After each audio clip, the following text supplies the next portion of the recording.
Señores, muy buenas noches. Gracias por estar en sintonía con Lenis García Opiniones. Siempre agradecida de ustedes, pero sobre todo de Dios, porque nos da el privilegio de encontrarnos y compartir cada semana. Sabemos que estamos ya en los aprestos de la temporada ciclónica. Ya tuvimos la lamentable presencia de la onda tropical Beryl, que dejó muchos daños, muchas inundaciones en el Gran Santo Domingo y San Cristóbal sobre todo. Y hoy hemos querido tratar este tema con la voz autorizada en materia de prevención. Nos acompaña el director del COE, general Juan Manuel Méndez. Con él abordaremos este y otros interesantes temas relacionados con la prevención y la temporada ciclónica que ya, lamentablemente, tenemos encima. Señores, mantengan la sintonía, no sin antes reiterar la invitación a que sigan nuestras redes sociales, @LenisOpiniones. Para iniciar de inmediato, sin más preámbulos, tenemos las globales. Bienvenidos a las globales, un vistazo por las informaciones internacionales más importantes de esta semana. En Tailandia, los equipos de rescate evacuaron a los últimos 4 niños y a su tutor atrapados en una cueva al norte de Tailandia. Con lo que han sido rescatados las 13 personas encerradas en la gruta, informó así la Marina tailandesa. Los 12 jabalíes, como se les conoce a los chicos integrantes de un equipo de fútbol, y su tutor están a salvo y en cuarentena durante una semana.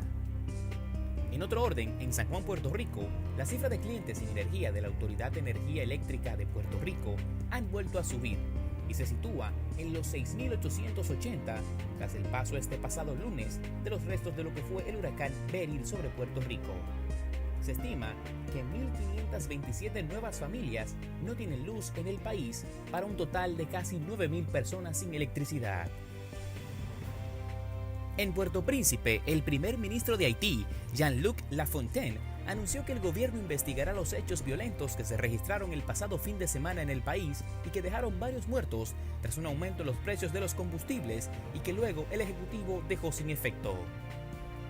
En un comunicado, Lafontaine confirmó que el objetivo de la subida de los combustibles, que luego se dejó sin efecto al día siguiente, era para recaudar mayores recursos para infraestructuras y el sector eléctrico del país.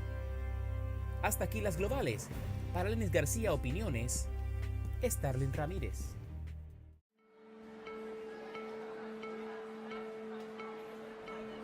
Ignorar a un compañero reiteradamente es bullying.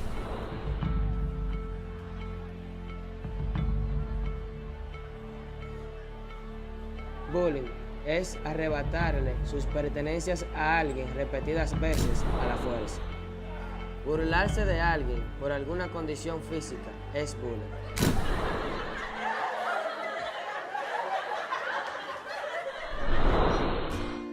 Esto debe cambiar. No seamos parte del abuso. Detengamos el bullying.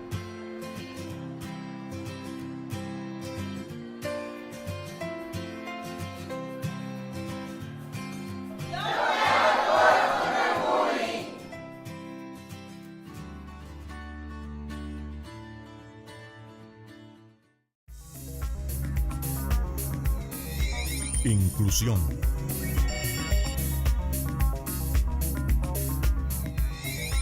Desarrollo. Tecnología.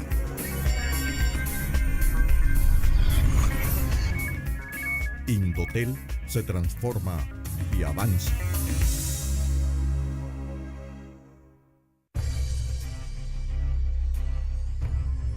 ¿Qué nos mueve? Nos mueve el amor por Santiago. Nos mueven las ganas. Nos mueve un nuevo impulso.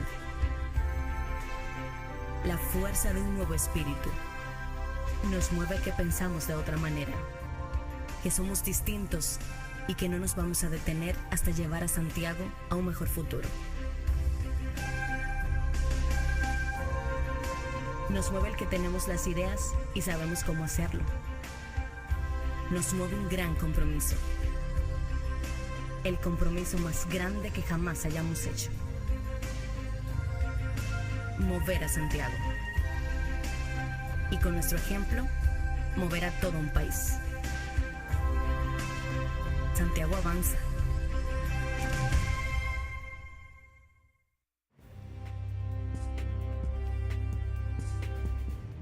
Hay dos temas que son reiterativos en la sociedad dominicana. Son el auge de la delincuencia y la criminalidad y los fenómenos atmosféricos que cada año azotan la zona del Caribe, pero que sobre todo tienen siempre un alto nivel de amenaza, de consecuencias y de riesgo para la República Dominicana. Y es importante que como ciudadanos seamos responsables y creemos conciencia de la importancia de mantener la precaución, pero sobre todo de como ciudadanos ser responsables en cómo nos comportamos para evitar afectar el medio ambiente, el sistema sanitario y también, señores, la funcionabilidad de los desagües. Nosotros nos quejamos cada vez que hay inundaciones, que uno de estos fenómenos azotan el país y que las casas que están, por ejemplo, ubicadas alrededor de los ríos y zonas vulnerables son destruidas, pero todos los años tenemos desde los medios de comunicación y los organismos de socorro que reiterar las mismas informaciones. Primero, no botar basuras en las calles, estar alerta a las informaciones de los organismos de socorro. Si usted sabe que está en un lugar de vulnerabilidad, tiene que evacuar ese lugar y la mayoría de las veces la persona no es que no solo no lo hacen, es que se resisten a que los organismos de socorro le den auxilio. Y esto es un tema de conciencia ciudadana, de educación, pero sobre todo de responsabilidad. Igual ocurre también con el hecho de que nos quejamos de las inundaciones, pero somos nosotros los ciudadanos que cada día echamos y vertimos desechos sólidos en las calles, en los ríos, sin importar las consecuencias. Y solo nos recordamos de los problemas que ocasiona nuestro comportamiento ciudadano en el momento en que tenemos el agua al cuello. Es cierto que tenemos un gran nivel de ineficiencia con el sistema de desagüe, pero también esto está relacionado en cómo nosotros logramos eficientizarlo. Es verdad que hay ineficiencia, pero si no echamos basura, pues mitigamos y reducimos los niveles de inundaciones y sobre todo los niveles de riesgos. Es importante que hagamos conciencia, ya tenemos la temporada ciclónica encima y ya vimos cómo una onda tropical inundó prácticamente por completo el Gran Santo Domingo y San Cristóbal. Entonces, señores, estemos precavidos, hagamos conciencia, les reitero, hagamos conciencia y estemos alerta a las informaciones de los organismos de socorro. Tomemos nuestras propias precauciones y no le dejemos todo a las autoridades, porque así podemos cooperar con el país, pero también salvaguardar nuestras vidas y la de nuestros familiares. De inmediato, la entrevista.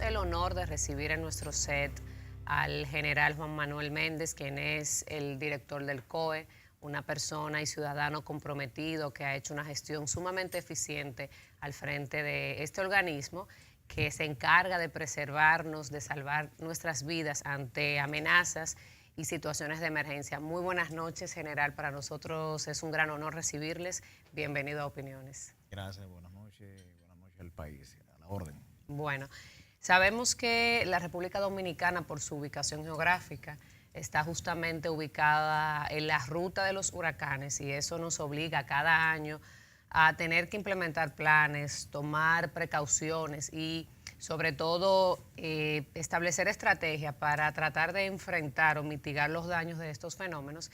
Y en esto usted ha mostrado que es un máster. Vamos a hablar de estos temas, cómo se prepara el COE, cómo surgen las alertas, todo esto, pero antes queremos que nuestra audiencia conozca y la población también conozca más de lo personal, la trayectoria de Juan Manuel, la persona, el ciudadano, el esposo, el padre, etcétera. Y para esto nos gustaría que nos comente brevemente acerca de su trayectoria personal y profesional. Bueno, le agradezco la oportunidad que nos brinda de venir a su programa. Y mi trayectoria viene de un campo de La Vega. Yo soy oriundo de Pontón, La Vega. Llegué aquí a la capital en el año 1980, al principio. Vine a vivir con una hermana y Mis orígenes son humildes. Una madre soltera, Altagracia García, madre de 4 hijos. Tengo un hermano de padre y madre y 2 más de madre, y de padre tengo 2 más. Pero mi familia es bastante corta en cuanto a los hermanos, y a diferencia de mi madre y de mi padre, yo me fui un poquito más adelante. Yo tengo 7 hijos. Wow. Así es. Tengo un pequeñito de unos 6 meses, que es el que reside conmigo y con mi actual compañera. Ay, qué bendición. Amén. Y vine aquí a la capital en el año 80, como le dije, entré al primero del bachillerato. Me gradué de bachiller en ciencia, matemáticas, y luego pasé a la universidad, estudié Derecho. Cuando estaba ya en el segundo semestre de Derecho, logré conseguir ingreso al ejército como raso estudiante. Entonces concluí mi doctorado en Derecho en el año 1989 en la Universidad Dominicana, OIM, y después entonces pasé a lo que es el Ejército de la República Dominicana como asistente del consultor jurídico de las Fuerzas Armadas en ese entonces, el coronel Durán, como segundo teniente. De ahí ya mi trayectoria ha ido desempeñándose como segundo teniente. Ocupé también, en adición a mis demás funciones, la función de abogado de oficio de la Corte Militar, y después pasé a ser juez de la apelación de la Fuerza Armada, y también fui juez presidente del Consejo de Guerra de primera instancia del Ejército de la República Dominicana y consultor jurídico del Ejército también. Bueno, una vasta experiencia, sobre todo en lo jurídico. Sé que también tiene especialización y maestría en Derecho Civil. En Derecho Civil, así es. Y de verdad que como ciudadana me siento sumamente honrada de contar con la valía, su trayectoria profesional y también académica. Muchas gracias. Sorprende, siendo básicamente su experiencia relacionada con el ámbito jurídico, de la manera eficiente con la que ha podido entonces desempeñarse en otras funciones un tanto más militares. ¿Cuál de las posiciones que le ha tocado ocupar han sido más desafiantes y a la vez más emotivas para una persona como usted? ¿Qué le ha dado más satisfacción? ¿Aplicar lo jurídico o coordinar los temas de prevención? Yo entiendo que la coordinación del Centro de Operación de Emergencia ha sido más gratificante, ha sido más comprometedor también, porque cuando llegamos al Centro de Operación de Emergencia en julio del año 2005, ya estamos cumpliendo en este mes 13 años al frente del Centro de Operación de Emergencia, pues encontramos un organismo que estaba formado, creado por un decreto del año 2001 y ratificado por una ley del 2002, pero que prácticamente no estaba funcionando como debía. No se le había dado la categoría y sobre todo el prestigio que debía tener la institución, porque eres el ente coordinador de lo que es la preparación y respuesta ante desastres del país. Entonces lo que buscamos fue asesoría técnica del Comando Sur de los Estados Unidos, y empezamos a desarrollar los planes de contingencia de los eventos que podría afectar a la República Dominicana, y que, como usted lo dijo a la introducción del programa, estamos en la ruta de los huracanes. Entonces lo que hicimos fue inmediatamente pues actualizar el plan de contingencia de huracanes, y así hemos venido desarrollando un sinnúmero de acciones y de planes que van de la mano con lo que nosotros trabajamos. ¿Cuál ha sido su experiencia más difícil frente al Centro de Operaciones de Emergencia? Cada vez que viene una temporada ciclónica, cada vez que vienen las precipitaciones, son momentos difíciles lo que uno tiene que vivir, porque para nadie es un secreto de que en nuestro país existe mucha vulnerabilidad. Estamos hablando de que nuestro territorio es proclive a inundaciones por un 68%. Pero no obstante a esto, hemos tenido que ir venciendo el tema de lo que es la población apegada a lo material. Usted sabe que las personas se resisten a salir de sus viviendas cuando se emiten los niveles de alerta que obligan a las autoridades pues, a hacer evacuaciones de carácter preventivo o obligatorio. Entonces, en esa parte hemos venido trabajando con ustedes, los comunicadores. Yo sé que también en su profesión es abogada, pero su rol es de comunicador en estos momentos. y hemos venido aprovechando esa parte, esa empatía que tenemos con los medios de comunicación para ir venciendo esa sinergia que había con el tema o esa resistencia, mejor dicho, que había por parte de la población al momento de que se emitían los niveles de alerta y que se resistían a ser evacuados de los lugares vulnerables. ¿Qué tanto hemos avanzado? Porque a veces sentimos como que repetimos los mismos patrones cada año y justamente llama la atención que a veces son las mismas personas. O sea, si usted busca grabaciones quizás de un fenómeno del 2013 y uno del 2015, a veces figuran las mismas familias, el mismo entorno. ¿Qué tanto hemos avanzado en esta parte, en materia de planificación, de prevención, y qué tan bien equipados están nuestros organismos de socorro para enfrentar y mitigar los daños que causan estos fenómenos? Bueno, es un sistema, Leni, es un sistema que se ha avanzado bastante en lo que es la preparación y respuesta. No es porque la coordinemos nosotros, sino que los organismos internacionales, Estados Unidos ha dicho que el Centro de Operaciones de Emergencia de nuestro país es una entidad modelo en Centroamérica y el Caribe. Pero lo que usted acaba de señalar es lo real. Se ha avanzado a nivel de autoridad, pero la población todavía no entiende ciertas situaciones y debemos seguir trabajando los temas de mitigación porque hay que construir obras que mitiguen los efectos de eventos que año tras año afectan el país y tenemos que trabajar el tema educación. Eso es vital. Sí, eso es vital. No hacemos nada con que las autoridades estén preparados, que tengamos planes, que estemos equipados. Si la población no entiende el significado de las alertas y las acciones, la matriz de acciones que tienen que llevar tanto autoridad como población al momento de la emisión de la misma, vamos a seguir teniendo las mismas situaciones año tras año. El Ministerio de Educación Superior, el Ministerio de Educación a nivel de secundaria, a nivel de primaria, tiene que tomar el tema de gestión de riesgo en su currículo. Totalmente de acuerdo. Tiene que tomarlo en su currículo y en esa misma medida, cuando tengamos una población mejor preparada y en más esa parte y más también consciente, entonces serán más sensibles a los lineamientos de los organismos de protección civil. Nosotros le damos siempre seguimiento a los temas del COE, primero como una responsabilidad ciudadana y como bien señalaba anteriormente por nuestro rol y la responsabilidad que debemos asumir de cara a la población. Y me llama mucho la atención que usted comparte hasta su teléfono personal, pueden comunicarse conmigo al WhatsApp citando alguna de sus expresiones. Sí. ¿Cómo logra el equilibrio entre su vida familiar, personal y la demandante responsabilidad que tiene frente al COE? ¿Cómo se divierte? ¿Qué hace? ¿Cuándo comparte con sus hijos este hombre que está 24/7 atendiendo a la población y a los mecanismos de socorro cuando tenemos situaciones de emergencia? Y no solo cuando la tenemos, sino que, según he leído, tienen que prepararse durante todo el año. No es que solamente trabajan cuando hay fenómenos, tienen que prepararse previamente todo un esquema de un año para entonces poder atencionar estos problemas. Así es. Bueno, lo que pasa es que cuando usted asume un cargo, usted es un servidor público. Y el servidor público, al igual que los artistas, no tienen hora ni día. Algunos, los que son responsables como bueno, usted. Pero tiene que asumir esa responsabilidad, entonces no es servidor público, usted va a servirse entonces de su cargo.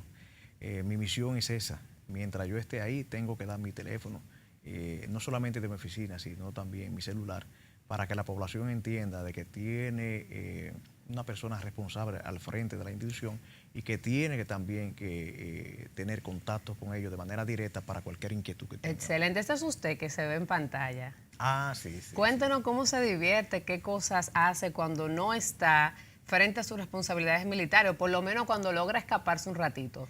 Bueno, esa ahí que estoy viendo, eso fue cuando yo cumplí 50 años. Cantando, ¿eh? Me encanta cantar. Canto malísimo, pero es bastante relajante. Y entonces, eso fue un regalo que me hizo la familia Gómez Díaz, porque somos bastante amigos. Los hijos de Gómez Díaz estuvieron junto conmigo en el colegio. Qué bien. Entonces, Anthony Río, que es mi artista preferido, no por la cantidad de hijos que tenemos ambos, sino porque Anthony Río es uno de los artistas más completos que tiene nuestro país. Es una persona muy letrada. Lo bueno de Anthony Río no solamente es escucharlo cantar, sino uno tener una conversación con él para uno notar la capacidad que tiene este hombre. Qué bien. ¿Y qué más hace aparte de cantar? Pues me gusta montear.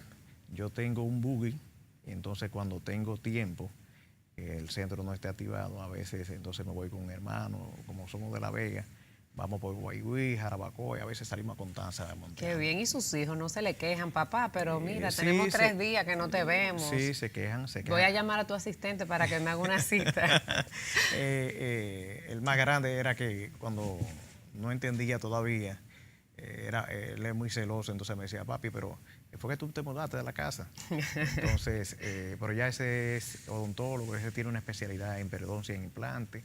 Tengo otro que es abogado, que también tiene una maestría en Derecho de la Administración del Estado. ¿No son militares? Hay uno que es militar, que es el grande, pero ellos en realidad no le atrae mucho el tema de la milicia. Básicamente lo ingresamos aquella vez para poderlo ayudar con el tema de estudiar y que nos facilitara esa parte. Él es oficial, pero ejerce ya en salud pública y también tiene su consultorio privado ahí en el Diamond. Qué bien. ¿Cómo ha sido su relación con los diferentes presidentes de la República con los que le ha tocado trabajar? Bueno, ha sido una relación muy buena. Con el presidente actual hemos tenido todavía mucho más fluidez porque es una persona muy apegada a su trabajo y sobre todo muy dedicada a la población. Entonces, cuando se nubla, el presidente manda a buscar a uno de una vez. O si no, nos manda a llamar, nos pregunta qué está sucediendo, qué esperamos. Y ha depositado una gran confianza en nosotros y eso lo agradecemos. Y por eso tratamos de no descuidarnos, de siempre estar pendiente de la labor, porque si tenemos un presidente que trabaja hasta los domingos, debe de ahí para abajo todo el mundo trabajar. Definitivamente, la cabeza es la que marca la pauta. Así es. Ya para pasar a nuestra segunda parte de esta entrevista y antes de la pausa, me gustaría saber qué le preocupa al general Juan Manuel Méndez como ciudadano, como persona y su opinión acerca del alto auge, los altos niveles de delincuencia y criminalidad que están azotando nuestro país. Bueno, la preocupación siempre va en el bienestar de la familia. Nosotros siempre nos hemos preocupado por esa parte. Siempre he dicho que no creo en que porque usted sea madre soltera o porque usted sea un padre que no tenga una esposa, usted debe ser irresponsable. Si usted trajo un hijo al mundo, usted es responsable de ese hijo hasta que usted muera, no hasta que el niño tenga los 18 años. Hay una responsabilidad de por vida cuando se tiene hijos. Y en esa parte yo siempre, perdona que hable en primera persona, siempre pongo de ejemplo a mi madre, porque mi madre fue madre soltera. Y a mi madre el que se le movía y no le estudiaba o se le descuidaba, tenía una derecha que ni Tyson en esa época.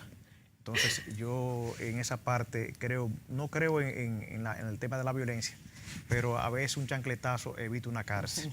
Entonces, y en esa época esos eran los psicólogos, era la correa, era la vara de tamarindo, era el molenillo, porque la vieja... No había bullying ni nada de eso. No había bullying, pero había una derecha bastante fuerte. Si la vieja usted le decía a usted que usted tiene que estar a las 8 de la noche aquí, usted terminó de jugar, usted tiene que estar a las 8. Y si usted le pasaba de las 8, tenía problemas. Entonces, en esa parte es un tema de responsabilidad. Los padres deben ser responsables y en esa misma medida vamos a tener una sociedad todavía mucho más organizada, porque todo lo que estamos viendo, este índice de violencia que estamos viendo, está bien de que a veces hablamos de que no tenemos oportunidades y esto. Bueno, pero hay muchísimas oportunidades que usted lo puede utilizar lavando ropa, desyerbando, haciendo lo que sea. Mi primer trabajo fue cuando tenía 8 años lavando huevos en una granja de pollo. Y después de esto, ingresé al ejército, he trabajado durante 32 años que tengo en el ejército. Llegué a general de brigada, está bien, pero yo me preparé. Yo duré 5 años haciendo un doctorado en Derecho. Cuando todo el mundo quería irse como licenciado, yo dije, no, yo voy a durar un año más. Me gradué a los 22 años de abogado, pero yo hice también una maestría en Derecho Civil. Excelente. Y así sucesivamente usted tiene que irse preparando. En la medida que usted está preparado, en la misma medida, las circunstancias le van a favorecer, porque yo no creo tampoco en la buena suerte.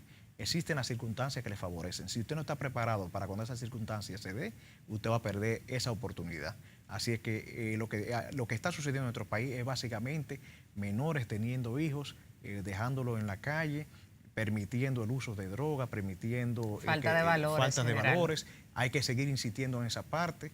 Cuando yo tenía 8 años, a mí me ingresaron en mi casa, me dijeron, mira, usted tiene que ir a la iglesia, tiene que ir a formarse. Yo fui monaguillo en mi comunidad y desde ahí nosotros hemos venido trabajando esa parte de lo social y toda esa parte. Mi hijo, el más grande, uno de los muchachos que trabaja aquí con usted, me dice, mire, yo me congrego con su hijo.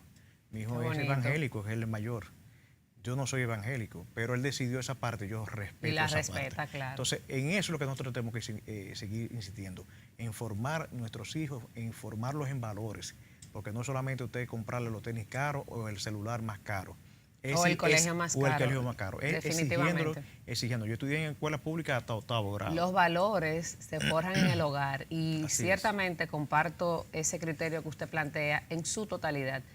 Todo lo que vivimos es falta de régimen de valores. Así Y si se quiere y hay responsabilidad, hay trabajo, hay optimismo, se pueden lograr los resultados. Y el general es una muestra de ello. Señores, vamos a una pausa. En breve regresamos.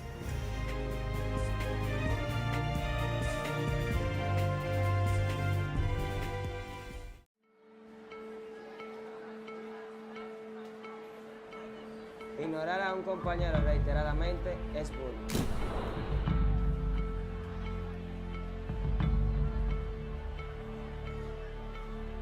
Bullying es arrebatarle sus pertenencias a alguien repetidas veces a la fuerza. Burlarse de alguien por alguna condición física es bullying.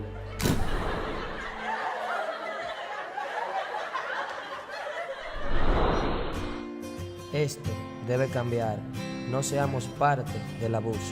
Detengamos el bullying.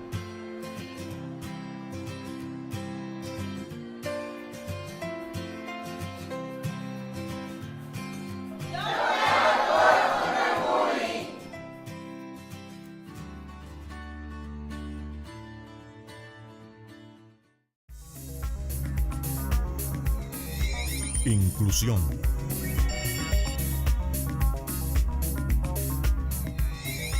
Desarrollo. Tecnología.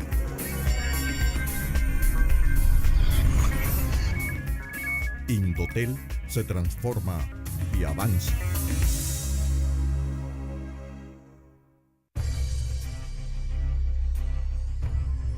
¿Qué nos mueve? Nos mueve el amor por Santiago. Nos mueven las ganas.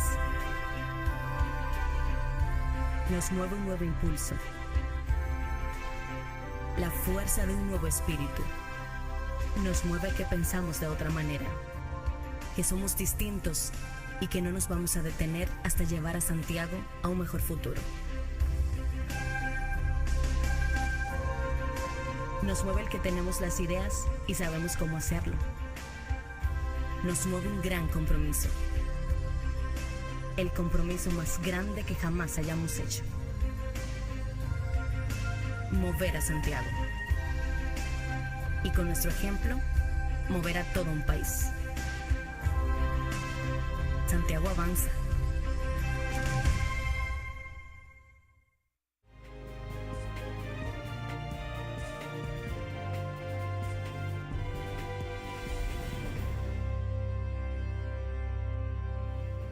Gracias por continuar en Opiniones. Recuerden la invitación a seguir nuestras redes sociales con el mismo nombre, @LenisOpiniones.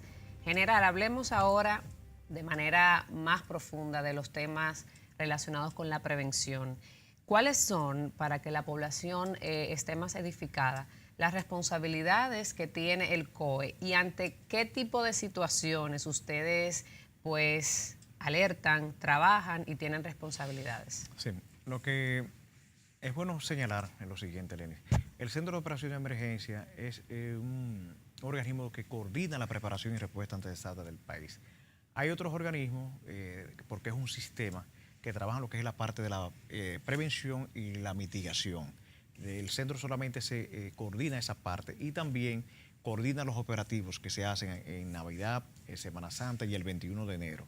O cualquier situación de emergencia que ocurre en el país, ya sea provocada, ¿verdad?, por el evento de la naturaleza o por el hombre, provocado por el hombre. Entonces, ese es el accionar que tiene el Centro de Operaciones de Emergencia. Nosotros coordinamos esa parte. Nuestra misión es básicamente eficientizar los recursos del Estado para que la respuesta sea eficaz y sea oportuna. Ahora que dice también y me llamó mucho la atención, de situaciones provocadas por el hombre, ¿a qué tipo de situaciones nos referimos? Por ejemplo, en caso de un atentado, terrorismo, ¿ustedes han tomado en cuenta, tienen alguna preparación ya? Nosotros no somos un país todavía con amenazas de este tipo, pero es un auge a nivel internacional de este flagelo que creo que ya como país debemos de tomar medidas. Claro, el Centro de Operaciones de Emergencia ya tiene capacidad para responder en situaciones radiológicas, bacteriológicas y nucleares y químicos. Nosotros tenemos inclusive un equipo que no lo tiene prácticamente Centroamérica ni el Caribe, que fue donado hace unos meses por el Comando Sur de los Estados Unidos, valorado prácticamente $1 millón, que tenemos 3 naves donde nosotros podemos, inmediatamente ocurra cualquier situación, Dios nos libre, pues tener los trajes y tener el personal preparado y tener el laboratorio para inmediatamente verificar qué situación es la que nos está afectando con una amenaza de esta naturaleza. Muy bien. Recientemente tuvimos el impacto de la onda tropical Beryl. ¿Cuál es la situación del país en este momento? ¿Cuáles fueron los niveles de daños que ocasionó este fenómeno atmosférico? Bueno, con relación a los remanentes de esta tormenta tropical que en esta semana pasada pues afectó el país, estamos hablando de inundaciones bastante fuertes en lo que fue el Gran Santo Domingo y San Cristóbal, Santiago también hubo unas inundaciones urbanas bastante fuertes. En Espaillat ocurrieron también inundaciones, en La Vega. Pero donde más afectación hubo fue en el Gran Santo Domingo y San Cristóbal, con el tema, por ejemplo, de San Cristóbal a las 6 de noviembre, desde Baní hacia San Cristóbal, un tramo de esta vía colapsó, producto del socavamiento del río Yubaso en esa parte. Al igual que en Santo Domingo, el Gran Santo Domingo, lo que fue el kilómetro 18 de la autopista Duarte, el arroyo Lebrón, hizo una crecida bastante significativa, afectando lo que es el barrio Nuevo Amanecer en los Alcarrizos, y también el Quitasueño de Jaina, y otras comunidades más del Gran Santo Domingo que resultaron bastante afectadas. San Cristóbal, también el barrio Moscú, lo que es Madre Vieja Sur y Norte, y otras comunidades más con una afectación y movilización de personas ascendente a unas 15.000 personas que fueron movilizadas a casa de amigos y familiares, y unas 100 personas fueron llevadas a albergues oficiales. Wow, qué penoso todo esto. Hay otro huracán general que anda rondando por el Atlántico. Creo que es el huracán Chris, que ya es categoría 1, descendió un poco. ¿Cuáles son los niveles de riesgo que representa este fenómeno para el país? Este evento no representa ningún peligro para el país, puesto que su afectación sería ya básicamente a la costa estadounidense, no a nosotros. Básicamente la UNAMED, que es la Oficina Nacional de Meteorología nuestra, siempre da estas informaciones para un tema ya básicamente de cultura general. Pero hasta el momento, lo que a partir ya así de esta noche se va a sentir, o en el día de hoy, se está sintiendo precipitaciones producto de una onda tropical. Bueno, tenemos que seguir alerta y preparados. Vamos a ver ahora qué nos presenta Starling en el segmento Los 5 o Más. Bienvenidos a Los 5 o Más. Esta semana conoceremos las estadísticas de los operativos para Semana Santa que realizó el COE en los últimos 5 años. En el puesto número 5, el operativo Semana Santa 2014. El COE informó que 33 personas murieron por accidentes y el resto por inmersión, 4 más que el año anterior. En el cuarto lugar, el operativo Semana Santa 2015, donde resultaron un total de 24 víctimas letales, de los cuales 20 fueron por accidentes de tránsito y 4 por asfixia, registrando así una reducción del número de muertes y accidentes en comparación con los años 2014 y 2013, con 29 y 33 respectivamente. En la tercera posición, el operativo Semana Santa 2016, donde un total de 23 personas fallecieron durante este asueto, de los cuales 18 fueron por accidentes y 5 por ahogamiento. En el segundo lugar, el operativo Semana Santa 2017, denominada Vigilia Pascual. En este asueto fallecieron 15 personas, 11 de ellas en accidentes de tránsito, 2 por asfixia y 1 por atropellamiento. Este es el número más bajo registrado en décadas. Y en la posición número 1, el operativo Semana Santa 2018, donde se registró un aumento en las cifras de fallecimientos con 30 muertes. Hasta aquí los 5 o más. Para Lenis García Opiniones, Starling Ramírez.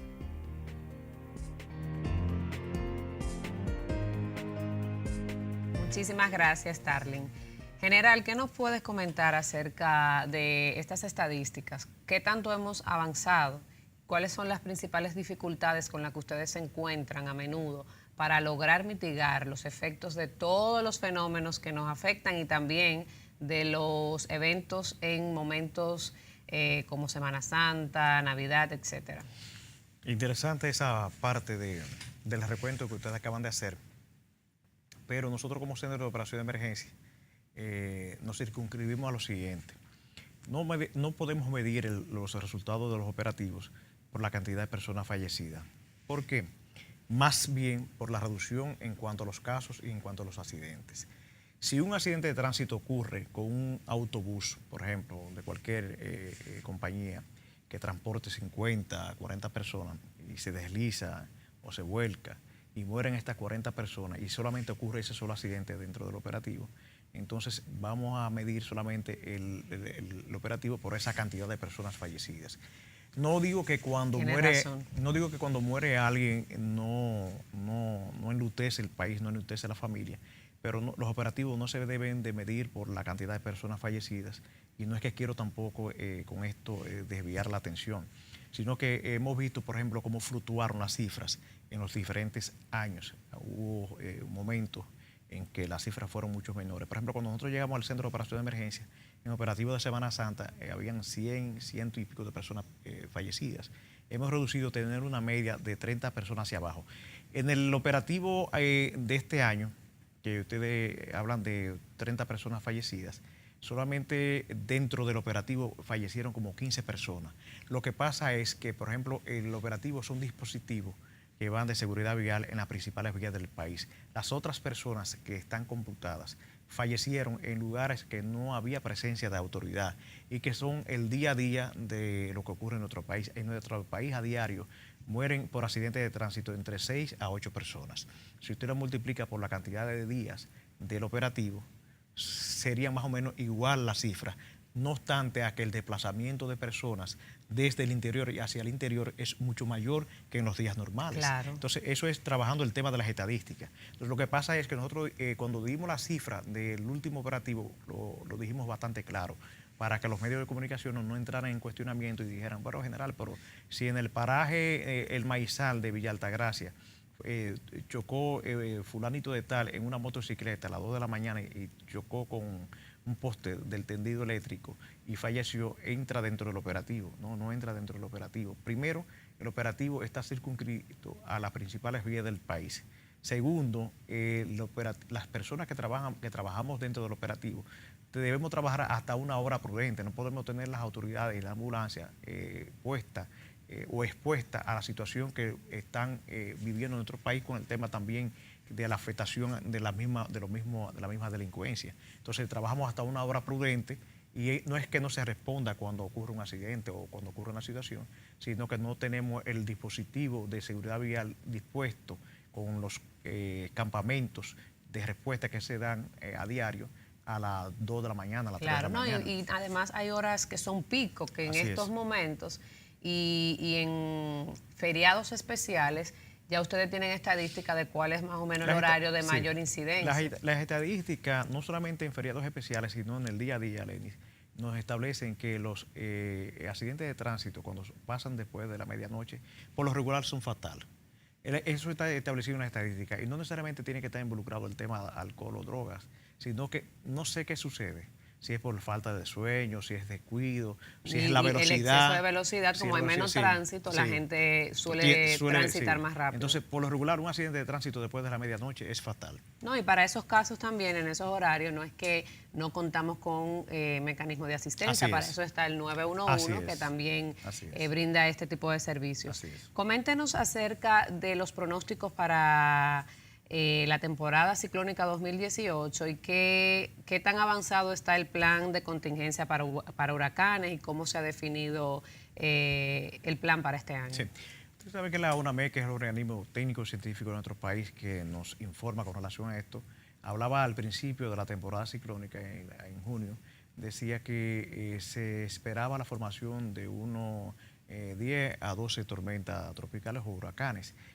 Nosotros como Centro de Operación de Emergencia decimos que solamente uno que nos toque, con eso es suficiente.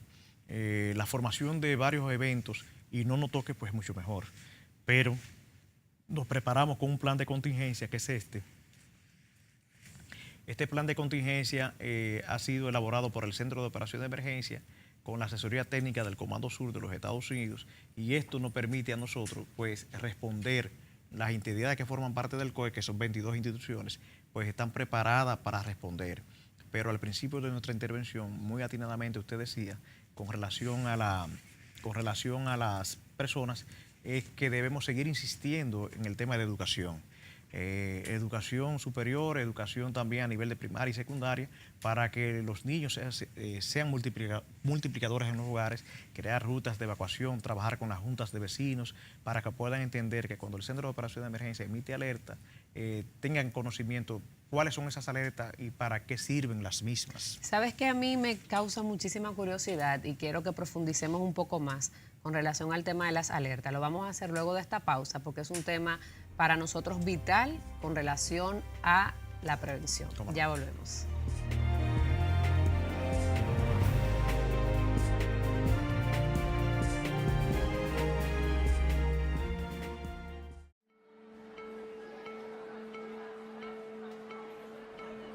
Ignorar a un compañero reiteradamente es bullying.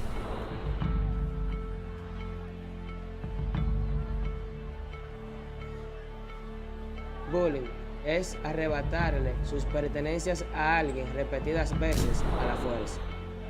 Burlarse de alguien por alguna condición física es bullying.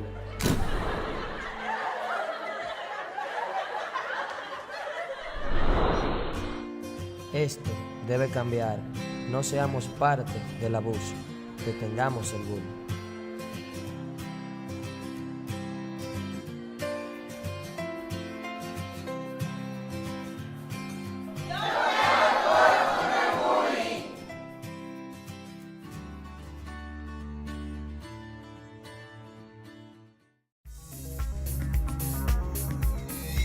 Inclusión.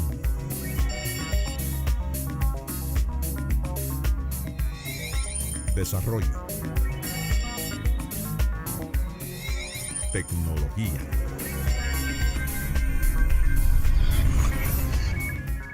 Indotel se transforma y avanza.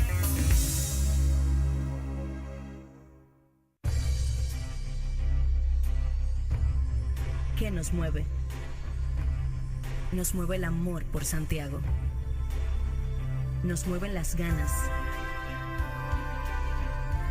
Nos mueve un nuevo impulso. La fuerza de un nuevo espíritu. Nos mueve que pensamos de otra manera. Que somos distintos y que no nos vamos a detener hasta llevar a Santiago a un mejor futuro.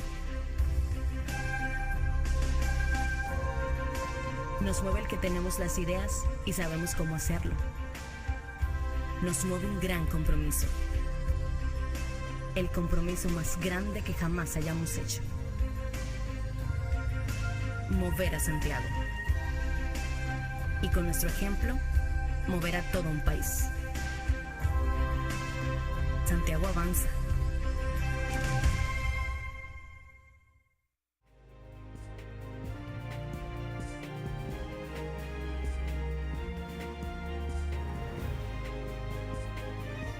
Continuamos con esta interesantísima conversación con el general Juan Manuel Méndez. Quedamos con un tema y era lo de las alertas. A veces siento que no se tiene la capacidad, la información necesaria de parte de la población, de las empresas y todos los sectores que convergen en la sociedad en la importancia de las alertas.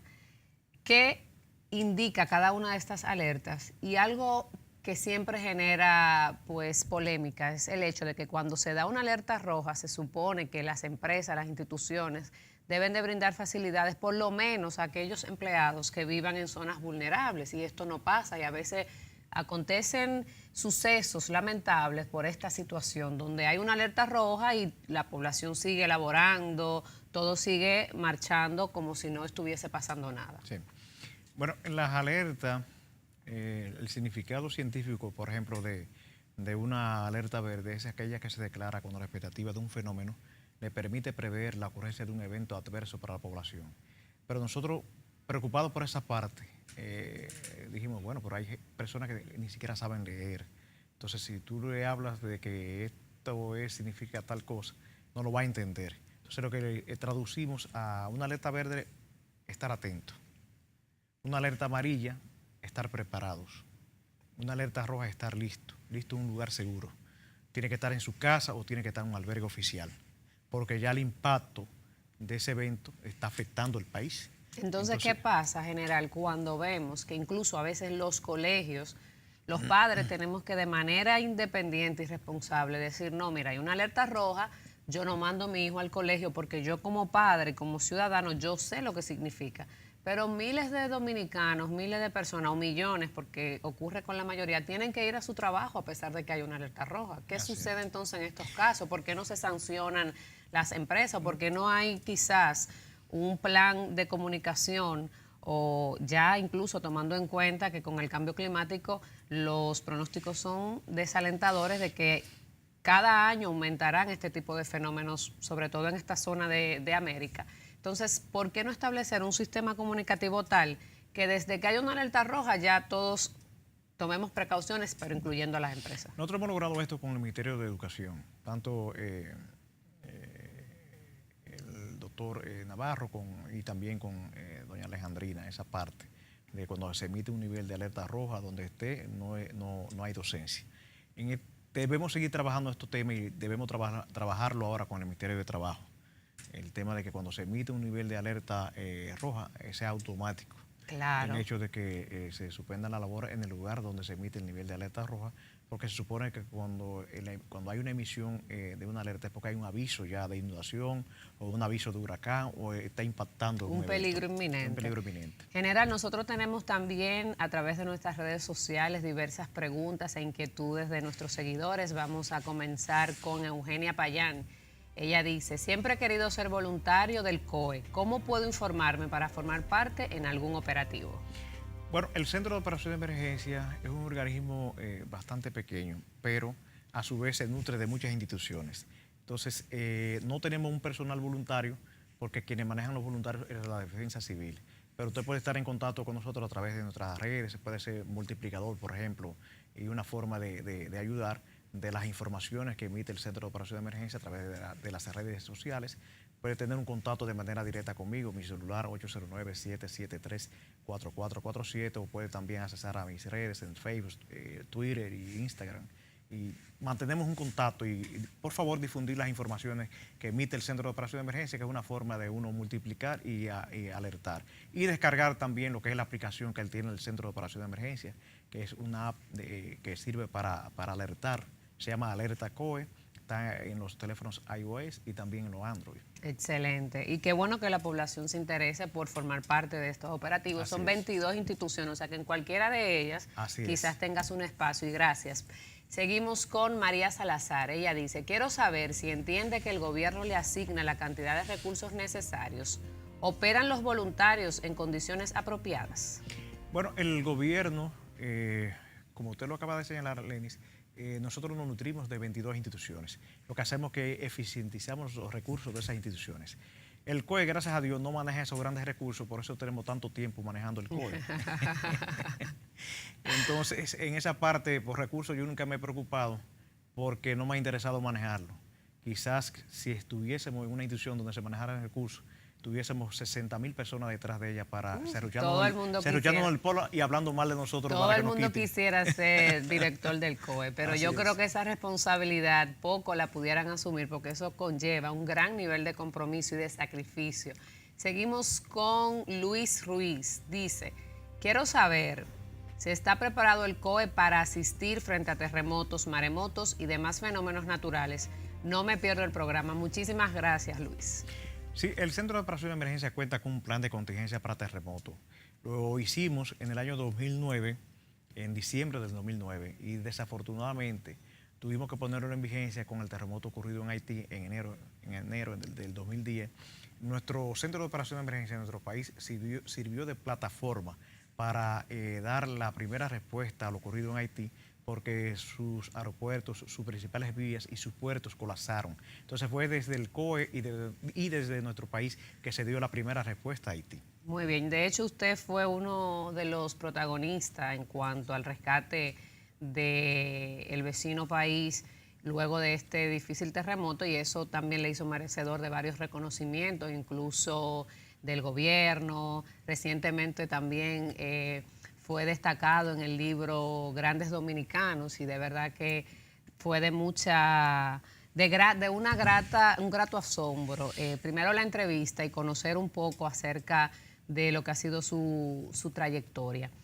Yo considero, y de hecho lo expresaba en uno de los medios en el que tengo participación, que a veces uno siente que repetimos los mismos patrones cada año. ¿No cree usted que deberíamos ya, con tanta experiencia y a sabiendas de que estamos en la ruta de huracanes y de que estos fenómenos van a aumentar cada vez producto del cambio climático, que debemos pensar como país en mecanismos o estrategias preventivas que den respuesta a largo plazo? Me explico. Por ejemplo, ¿por qué en vez de gastar cada año miles de millones reparando los daños que causa al sistema energético, no nos abocamos a un plan de instalar cableado soterrado, por ejemplo, para que ya sean decisiones definitivas y reducir los gastos? ¿Por qué no entre todos los organismos responsables no se piensa en un plan macro, por ejemplo, en el tema del desagüe? En el caso de ustedes, tienen una responsabilidad diferente, pero yo lo veo desde el otro punto de vista. Quizá con esto pudiéramos eficientizar los recursos y evitar que ustedes tengan tanta carga de trabajo, pero también evitar tantas situaciones lamentables. Sí, bueno, tienes razón en lo que plantean. Vi recientemente que a raíz de lo que ocurrió con el remanente de la tormenta tropical que nos afectó en esta semana pasada, que la CAS ha venido desarrollando un sinnúmero de acciones, pero que ellos hablan de que sería a un plazo de prácticamente unos 10 años para poder concluir estos temas con relación al drenaje o al desagüe pluvial. Y con relación al que el cableado y todas partes, tiene mucha razón. Debemos seguir trabajando en estos temas para que sea soterrado, porque cada vez que vienen estos eventos, que vienen estos vientos, van a tumbar postes de tendido eléctrico, van a tumbar árboles que van a provocar situaciones de daños al cableado, y por ende van a dejar a la población con días sin el servicio de energía eléctrica. Pero ¿Y eso también afecta a la economía? Sí, afecta a la economía. Pero el cambio climático es una realidad. Entonces, lo que nosotros veíamos antes en valores acumulados de 24 horas, ahora vemos que, por ejemplo, vienen precipitaciones que en 4, 5, 6 horas te provocan una situación de inundaciones severas. Pero no solamente en nuestro país, hemos visto lo que ocurrió con Katrina en Estados Unidos, hemos visto lo que ha ocurrido también con el año pasado con el huracán Debby, que ocurrió también en la parte de Estados Unidos.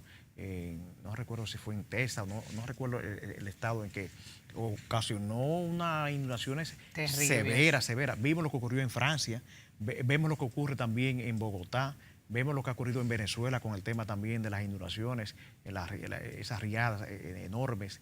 Es decir, que las situaciones no solamente son propias de nuestros países, sino que cuando vienen esas grandes precipitaciones, ocurren estas situaciones. Miren lo que ocurrió recientemente en Japón también, que claro, son países y sociedades bastante avanzadas, y que cuando vienen esas milimetrías de lluvia no hay invernales, no hay cunetas ni nada que pueda aguantar esta milimetría de lluvia en pocas horas. Bueno, yo creo que ahí recalcar con el tema que indicábamos al principio, y es el tema de la conciencia ciudadana. ¿Cuáles serían, en general, ya el tiempo se nos agota, sus recomendaciones finales? Y ya pues vemos que la temporada ciclónica apremia y avanza, a pesar de que estamos iniciando prácticamente el mes de julio. Usted sabe que la temporada ciclónica, agosto y septiembre son los meses más difíciles de la temporada ciclónica. Esto podríamos nosotros mal llamarlo los trailers de la película. Entonces, la población debe entender que cuando el Centro de Operaciones de Emergencia y la Oficina Nacional de Meteorología emiten las recomendaciones cuando vienen estos eventos de carácter hidrometeorológico, es para que se tomen las medidas. Deben de obedecer, deben de entender que cuando se ordenen evacuaciones deben hacerlas sin ningún tipo de reparo. Y nuestras recomendaciones siempre van en ánimo de preservar vida. Si se emiten las recomendaciones, vaya a un lugar seguro, identifique una casa de un amigo o un familiar en principio, porque valga la redundancia, el primer principio de gestión de riesgo es la autoevacuación. No espere que una autoridad vaya a su casa si usted tiene la posibilidad de irse a un lugar seguro. Y trabajar, como usted lo acaba de señalar, el tema de la educación es primordial en los pueblos. En la medida que la población esté educada en estos temas, en esa misma medida tendrá suficiente entendimiento para recibir los lineamientos de los organismos de protección civil. Bueno, muchísimas gracias, general. Reiterarles que se mantengan también informados a través de los diferentes medios de información, redes sociales, los medios de comunicación escrito, la prensa, la televisión, la radio, de todas las informaciones que emiten los organismos de socorro, y hacer conciencia de que para evitar los daños también hay una gran responsabilidad en nosotros, en los ciudadanos, en lo que hacemos no solamente en el momento que tenemos el agua al cuello, sino cómo nos comportamos antes, no tirar basuras en las calles porque esto ocasiona que se tapen los desagües, etcétera, etcétera. Hagamos conciencia. El año pasado la Providencia Divina nos libró de uno de los huracanes más fatales en la historia. Y sabemos ya a qué nos atenemos. Entonces, hagamos conciencia y pongamos de nuestra parte. Muchísimas gracias por su sintonía y recuerden que la opinión es de todos. Buenas noches. Muchísimas gracias. Gracias a usted.